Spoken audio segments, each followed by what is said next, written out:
नमस्कार. भगवद्गीता भावार्थ या मालिकेमध्ये आपले स्वागत आहे. आज आपण अध्याय 4 मधील श्लोक 6 ते 10 पाहणार आहोत. श्लोक 6 पाहूया. अजोपि सन्नवैयात्मा भूतानामीश्वरोऽपि सन् प्रकृतिं स्वामधिष्ठाय संभवाम्यात्ममायया. यामध्ये भूतानाम म्हणजे सर्व जन्मलेल्या प्राणी मात्रांचा आणि संभवामी म्हणजे मी अविरत होतो. आत्ममायया म्हणजे माझ्या अंतरंग शक्तीने. भगवान म्हणतात, मी जरी अजन्मा आहे आणि माझ्या दिव्य शरीराचा कधीच नाश होत नाही आणि मी जरी सर्व प्राणी मात्रांचा ईश्वर आहे तरी प्रत्येक युगायुगात मी माझ्या मूळ दिव्य रूपात अवतीर्ण होत असतो. त्यांनी आपल्या वैशिष्ट्याबद्दल सांगितले की जरी सामान्य मनुष्याप्रमाणे दिसत असलो तरी त्यांना आपल्या गतजन्मातील सर्व गोष्टींची स्मृती असते. जसे सामान्य मनुष्याला गत दिवशी काय केलं त्याचे विस्मरण होते. आपल्याला माहितीच आहे, काल आपण काय केलं हे आपल्याला आठवत नाही. त्यांचे उत्तर देणे कठीण जाते, आहे की नाही. जसं की काल आपण यावेळी काय केलं असं आपण विचार करत राहतो. कधी कधी क्षणभर आपल्याला आठवत नाही. आता भौतिक जगतात जीवाचे ठराविक शरीर नसते, तर जीव हा एका शरीरातून दुसऱ्या शरीरात स्थानांतर करतो. परंतु भगवंत देहांतर करत नाहीत, तर ते अवतीर्ण होतात. तेव्हा ते आपल्या अंतरंग शक्तीद्वारे मूळ देहामध्येच अवतीर्ण होतात आणि ते जरी आपल्या दिव्य देहाने अवतरित होत असले, पूर्ण ब्रह्मांडांचे खात्री म्हणजे स्वामी जरी असले तरी ते सामान्य जीवाप्रमाणे जन्म घेत असल्याचे दिसते. आता भौतिक शरीराप्रमाणे त्यांचे शरीर विनाशी नसले तरी भगवान बाल्यावस्थेतून कौमार्यामध्ये आणि त्यातून तारुण्यावस्थामध्ये वाढत असल्याचे आपल्याला दिसतं. पण तारुण्यापुढे त्यांची वाढ होत नाही. आता पहा, कुरुक्षेत्राच्या युद्धाच्या वेळी श्रीकृष्णांचे वय खूप होते, त्यांना नातवंड वगैरे होती. असे तरी ते तरुणाप्रमाणे दिसत होते, हो की नाही. कारण ते सर्व जगाचे स्वामी आहेत. आता भगवंत आविर्भूत आणि निरोभूत का होतात ते पुढील श्लोकात आपण पाहूया. श्लोक 7 पाहूया. हा श्लोक आपल्या सर्वांच्या परिचयाचा आहे. यदा यदा हि धर्मस्य ग्लानिर्भवति भारत अभ्युत्थानमधर्मस्य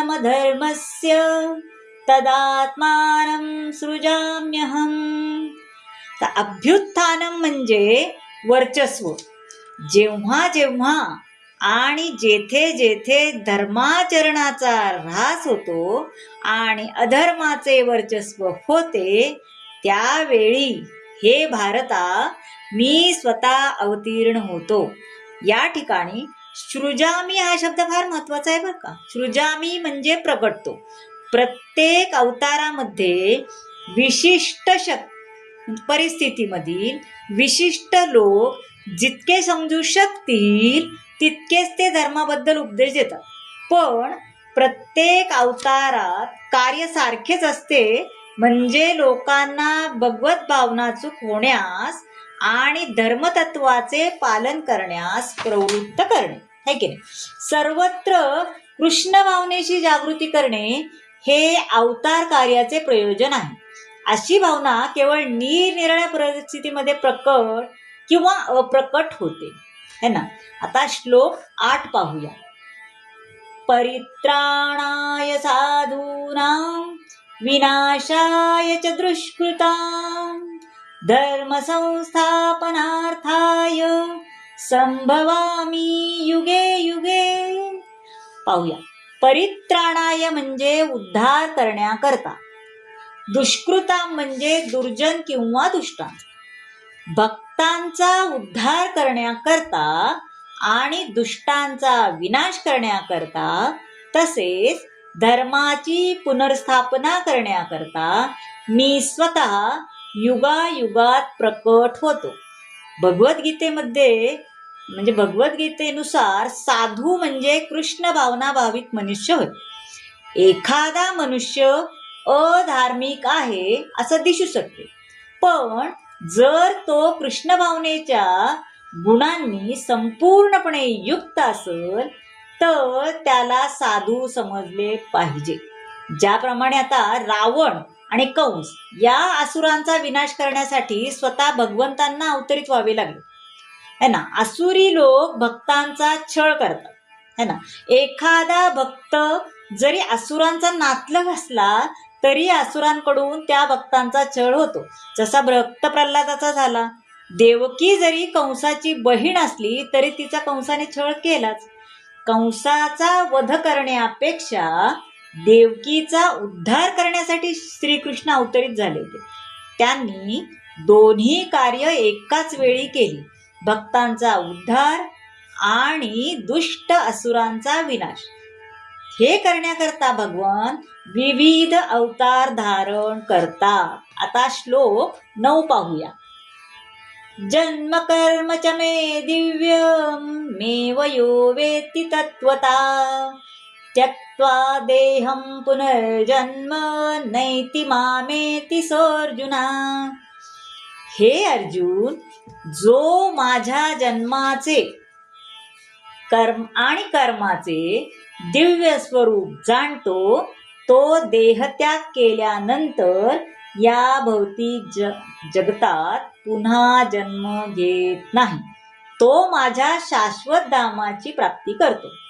निर्विशेषवादी आणि योगी यांना अतिशय क्लेश सोसल्यानंतर आणि अनेकानेक जन्मानंतरच मुक्ती प्राप्त होते.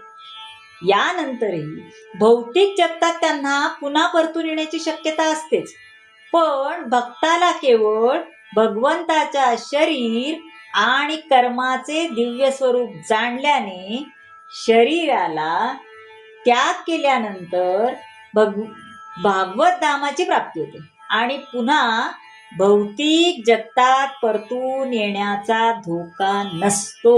बघा किती छान सांगितले. म्हणून मनुष्याने श्रद्धा आणि ज्ञानाच्या आधारे कृष्ण भावनेचे अनुशीलन करून मुक्ती प्राप्त केली पाहिजे.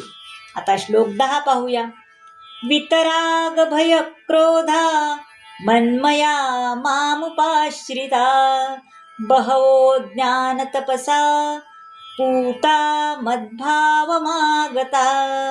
आता उपश्रिता म्हणजे पूर्णपणे स्थित झालेले आणि वित्त म्हणजे मुक्त झाले. वित्त म्हणजे मुक्त झाले. तपसा म्हणजे तपाद्वारे. आसक्ती, भय आणि क्रोध यातून मुक्त झालेले, पूर्णपणे मतपरायण झालेले आणि माझा आश्रय ग्रहण करणारे गतकाळातील अनेकानेक मनुष्य माझ्या विषयीच्या ज्ञानाने शुद्ध झाले. कृष्णाने किती सुंदर सांगितले बघा. क्रोध, आसक्ती, भय ह्याच्यातून सगळ्यातून ते ज्ञानाने शुद्ध झाले आणि याप्रमाणे त्या सर्वांना माझ्या विषयीच्या दिव्य प्रेमाची प्राप्ती झाली. आता सामान्यतः जे लोक देहाला बुद्धीमध्ये आसक्त आहेत, हो की नाही, ते इतके विषयासक्तीमध्ये मग्न असतात की त्यांना परमसत्यही साकार असू शकते याचे ज्ञान होणंच अशक्य. खरं तर आध्यात्मिक जीवनाचे परिपूर्ण ज्ञान नसणारी ही जीवनाची एक भयावह अवस्थाच आहे बरं, हो की नाही, एक प्रकारची. या व्यतिरिक्त असेही लोक आहेत की जे आध्यात्मिक जीवन मुळीच जाणतच नाहीत आणि आध्यात्मिक जीवनाकडे दुर्लक्ष आणि वैयक्तिक आध्यात्मिक स्वरूपाचे भय आणि जीवनातील असफलतेमुळे शून्यवादी कल्पना या भौतिक जगाच्या तिन्ही प्रकारच्या आसक्तीतून मनुष्याने मुक्त होणं खरं तर गरजेचं आहे. यासाठी काय करायला पाहिजे तर आध्यात्मिक गुरूंच्या मार्गदर्शनाखाली भगवंताचा पूर्ण आश्रय घेतला पाहिजे. भक्तिमय जीवनाच्या अंतिम साराला भाव अथवा भगवंताचे दिव्य प्रेम असे म्हटले जाते. ओके नाही, म्हणजे शेवटी गुरूंच्या मार्गदर्शनाखाली तुम्ही भगवंताचा आश्रय घेतला पाहिजे. हे किती सुंदर सांगितलंय. तर मंडळी, कसा वाटला आजचा भाग तुम्हाला? मला तर फारच आवडला आणि आपले श्लोक ओळखीचे होते त्यामुळे तर आणखीनच आवडला.